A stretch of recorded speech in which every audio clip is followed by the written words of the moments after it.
I want සාදරයෙන් පිළිගන්නවා ACVAMAS online academy එකට සහ Pasindu Tirantha YouTube channel එකට. ඉතින් අද දවසේ මේ tutorial එක මම YouTube හරහා අරගෙන ඉන්නේ ඔයගලන්ට.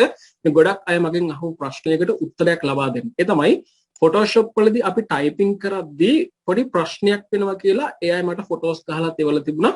මමත් ඒක try කරලා බැලුවා. ඔව් සමහර අවස්ථාවලදී අපිට මේ වගේ ප්‍රශ්නයක් වෙන්න පුළුවන්. කොයි වගේ ප්‍රශ්නයක්ද? මම ඒක පෙන්නන්නම් ඔයාලට මෙන්න මේ විදිහට. බලන්න Photoshop වල type කරද්දී මෙන්න මේ වගේ අපි ඉස්පිලි පාපිලි යොදද්දී ඒක හරියට මේ අකුරත් එක්ක නැත්නම් ප්‍රධාන අකුරත් එක්ක මේක සම්බන්ධ වෙන්නේ නැහැ. බලන්න මෙතන සංයක කරද්දී අපි මෙතන ප්‍රශ්නයක් වෙලා තියෙනවා. ඊළඟට ජූලි කියලා මේකේ පාපිල්ල දාද්දී පොඩි ප්‍රශ්නයක් වෙලා තියෙනවා. මෙන්න වගේ හැමතැනකම වගේ කොටස්සක් නිකන් ඒක උඩින් ගිහිල්ලා වගේ අර ඡේදනය වෙලා වගේ අපිට පේන්න තියෙනවා. ඉතින් මේක අපි විසඳගන්නේ කොහොමද? මේක අපිට විසඳගන්න ඉතාලම පහසු ක්‍රමයක් තියෙන Photoshop වල. මෙන්න මෙහෙමයි මම මේ ක්‍රමය ඉතා පැහැදිලිව කියලා දෙන්නම්. මෙතෙන්ට අපි භාවිතා කරන්න ඕන එක ටෙක්නික් එකක් තියෙනවා. ඒ ටෙක්නික් එකේ නම තමයි baseline shift. baseline shift. හරි. අපි ඒක කරලම බලමු. අපි සාමාන්‍යයෙන් type tool එකට ඇවිල්ලා මේ විදිහට අපි type කරපු එක මත click කරලා මේ type කරන එක අපිට active කරගන්න පුළුවන්. හරි නැත්නම් text tool එක මෙතන active කරගන්න පුළුවන් අපිට. ඊට පස්සේ ඔයා කරන්න ඕනේ මේ අදාළ කොටස මෙන්න මෙයාව විතරක් select කරගන්න ඕනේ. නැත්නම් මේ විදිහට highlight කරගන්න ඕනේ. හරි. ඊට පස්සේ ඔයා යන්න ඕනේ මේකේ text properties වලට. text properties වලට. ඒ කියන්නේ මේ text එක අපි type කරන හැම දෙයකම settings වෙනස් කරන්න පුළුවන් තැනට. ඒකට යන්න පුළුවන් ක්‍රම දෙකක් තියෙනවා. එකක් තමයි අපි මේ text tool එකේ මෙයාව select කරලා තියෙද්දි option bar එකට එන්න ඕනේ. option bar එකේ මෙතන තියෙනවා option එකක් අපිට toggle the characters and paragraph panels කියලා. මේක click කරන්න පුළුවන්. හරිනේ. ඔන්න ඔය විදිහට අපිට ලබා ගන්න පුළුවන්. එහෙම නැත්නම් දෙවෙනි ක්‍රමය තමයි මේ විදිහට අපි select කරලා තියෙද්දි keyboard එකේ shortcut එක Control T ගහන්න. එතකොට අපිට එන්න පුළුවන් මේ settings වලට. එතකොට මේ පිළිබඳව ඔයගොල්ලන් අවබෝධයක් තියෙනවා. අපි පේලි අතර දුර හදන්නේ, වචන අතර දුර හදන්නේ. මේ settings අපිට මෙතන තියෙනවා නේද? font එක change කරන්න පුළුවන්, font size එක හදන්න පුළුවන්. මේ settings මෙතන තියෙනවා අපිට. හරි. එතන අපිට එක setting එකක් තියෙනවා වෙනස් කරන්න. මෙන්න මේක. බලන්න set the baseline shift. මම කිව්වේ කලින් අපි යොදා ගන්නවා කියලා මේකට උපකාරකයක් ඒ තමයි baseline shift එක. baseline එක කියලා කියන්නේ මොකක්ද? මේ පල්ලෙහා තියෙන line එක baseline. ඒ කියන්නේ මේකේ පදනම baseline. එතන ඉඳන් අපිට මෙයාව shift කරන්න පුළුවන්. shift කරනවා කියලා කියන්නේ එතන ඉඳන් තව තැනකට යවනවා කියලා කියනවා. baseline shift. මෙයාව baseline එකේ ඉඳන් පල්ලෙහාට ගන්නත් පුළුවන්, උඩට ගන්නත් පුළුවන්. ඒ කියන්නේ මෙතන තියෙන අගය අපිට ධන අගයක් විදිහට දෙන්නත් පුළුවන්, ඍණ අගයක් විදිහට දෙන්නත් පුළුවන්. හරිද? එහෙනම් baseline shift එක මම මෙයාව උඩට යවනවා නම් මම මෙතනට ධන අගයක් දෙන්න ඕන. හරි. ඔන්න ඔය ක්‍රමයේ භාවිතා කළා තමයි අපිට මෙන්න මේ ඡේදනය වීම නැත්නම් මේ intersect වීම මේ වැරද්ද අපිට හදාගන්න පුළුවන් වෙන්නේ. හරි ලේසි. ඔන්න බලන්න. මම මෙතනට highlight කරලා keyboard එකේ arrow keys වලින් මට පුළුවන් ඕනනම් අගය point එකෙන් point එක වැඩි කරන්න මෙන්න මේ වගේ. බලන්න baseline shift එක මම එක point එකයි හැදුවේ. මගේ වැරද්ද හරි ගියා. ඔන්න ඔය වගේ එක point එකක් දාලා මට මෙයාව හදාගන්න පුළුවන් වුණා. සමහර වෙලාවට ඒක points දෙකක් තුනක් වැඩි කරන්න වෙන්න පුළුවන්. ඒක ඔයාගේ අවශ්‍යතාවය මත ඒ තැනට ගැලපෙන විදිහට ඔයාලට හදාගන්න පුළුවන්. හරි. අපි බලමු දැන් මෙතෙන්ට ඇවිල්ලා ජූලි කියන එකේ පල්ලෙහාට දාමු මේ කාපිල්ලේ අපිට ප්‍රශ්නයක් වෙලා තියෙනවා. මේක අපි සිලෙක්ට් කරගන්නේ කොහොමද? දැන් මෙතන නම් ඔන්න අපිට සිලෙක්ට් කරගන්න පුළුවන් මේ කෑල්ල. ඒක ඉතා පහසුයි. නමුත් මෙතනදී ඔයා මේක සිලෙක්ට් කරගන්න යද්දී ඔයාලට පොඩි ප්‍රශ්නයක් වෙන්න පුළුවන්.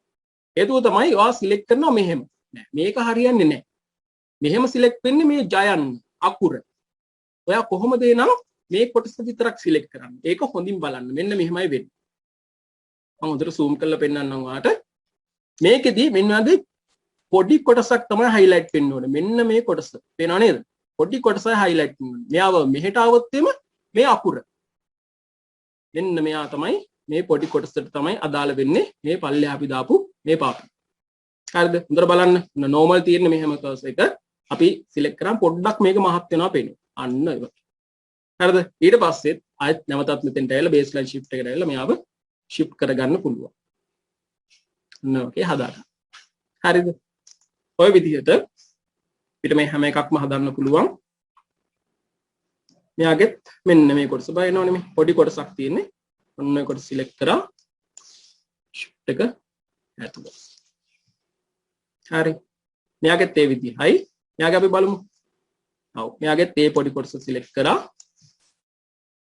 හදා ගන්න පුළුවන්. ඉතින් හරි ලේසි වැඩක් baseline shift. ඉතින් baseline shift එක ගැන මම පොඩි විස්තර කිරීමකුත් කරන්නම්. අපි Google එකට ගිහිල්ලා ඔයාලට search කරලා බලන්න පුළුවන් baseline shift in Photoshop typing කියලා. මම ඒක search කරලා ඔයගොල්ලන්ට පෙන්නන්නම්.